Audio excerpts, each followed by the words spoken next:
You know you've lived a long time when you can say you've lived through 14 presidential administrations. Well, not quite, but nearly. Herbert Hoover was president when I was born. I don't remember much about him because I was less than 2 when he left office. I do know from reading that we got into the Depression and he tried to spend our way out of it. Didn't work too well. He was followed by Roosevelt. Now, I remember a lot about Roosevelt because he was president during World War II, right up until the end of it. He started us down the road to socialism as fast as he could. Next was Harry S. Truman. Now, some people say Harry was a good one and some people say he was a bad one. But he made the decision to drop the atomic bomb on Hiroshima and Nagasaki, and he probably saved 1 million American lives by doing it. He was followed by Eisenhower, who was a great war hero, but more about that later. Then there was Kennedy, who some people say, oh boy, that was Camelot, he was wonderful. He didn't pass one single piece of legislation while he was in office.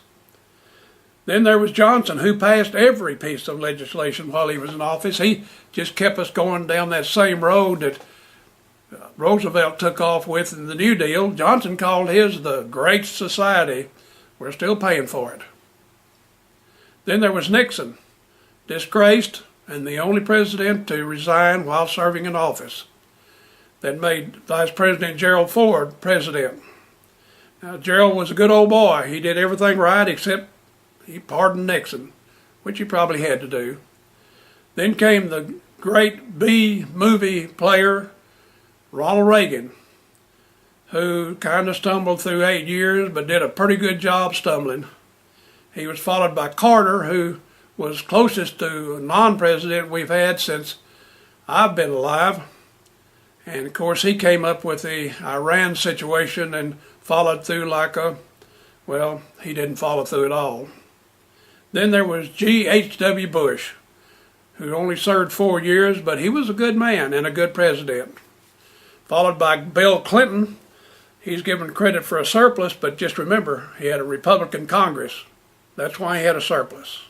Everything he wanted didn't get passed, including a health reform bill. And then there's G.W. Bush, the son of the other, and now he's blamed for every ill in the world. All he did was keep this country safe after 9/11.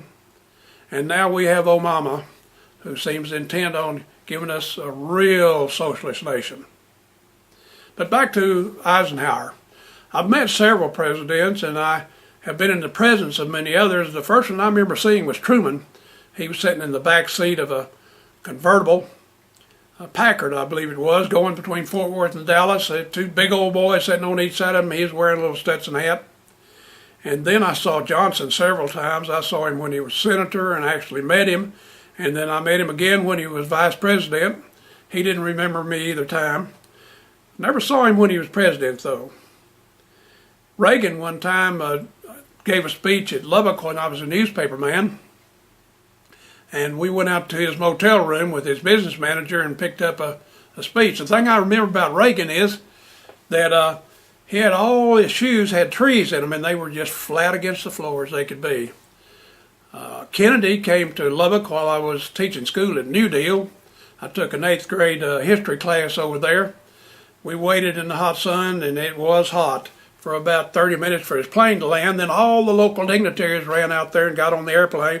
They stayed about another 45 minutes, and then he came off, and we got to see Kennedy, who was not quite as large as I thought he would be, but he was a pretty striking man. I met George Bush several times. Bush came to Corpus one time when I was at a meeting, and I got to shake hands with him. He was a congressman then, and then later was going to be ambassador to the United Nations, and then finally president. I haven't seen any of the others. I didn't go downtown when Clinton came to Victoria a few years back. I wouldn't walk across the street to see him. Now, I was stationed at Ryan, Maine Air Force Base, the largest Air Force base in the world. Actually, I was on a remote site some 120 kilometers away. There were 5 of us up there, and I was a 3-striper, and they called me one morning and one night and said, I want you to come down in the morning and bring everybody except one man, leave one man there on duty, and you get down here, we're going to have a parade for Eisenhower. And so we got together and drove down there, got there by 8 o'clock in the morning. They fell us out, thousands of troops, because it was a big Air Force base. And they marched us about 5 blocks, and then we stood, and then they marched us about 5 blocks, and we stood. Then they marched us out toward the parade ground, and we stood. Then we marched onto the parade ground. And along about 11 o'clock, well, we got out there on the parade ground. And along about 12:30, they said, "Attention, hut, present arms." And an airplane flew over, dipped its wings a couple of times, and kept going. So I was in the presence of Eisenhower. However, he was about 15 or 20,000 feet away.